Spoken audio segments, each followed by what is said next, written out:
Nyamburko mar jalar komod bura ma Gatundu North notumo jago moro ma ikenie diere to kane odonje nyasi mar chiwo mich ne jotugo e gwenge ma Kairi. Nyamburko mar Elijah Njoroge notumo jago no bang'e odunyo ng'wech kapok jopiny ochopo ire. Jopiny ichwang' mokalo kawero wende makwero jatelo no nowacho ni ma ok en thuolo mokwongo ma nyamburko ne nogweyo ng'ato. Ka gimedo ni koro en masira mar adek duto moseweyo hinyruok ne jodak makono. Jodak magweng'no nowacho ni jagono bende osebedo katimo campaigns mag tulo kendo ni osebedo kokeyo tungni e alworano ka bende omonjo campaigns mitimo gi jogo magilerogo.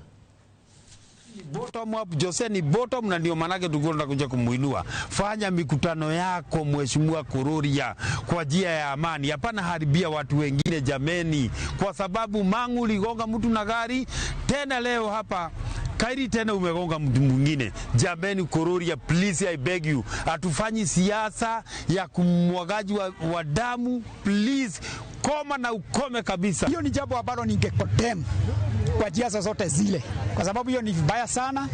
Hata kama ni wakati wa campaign, watu wafaa wakifanya campaign kwa njia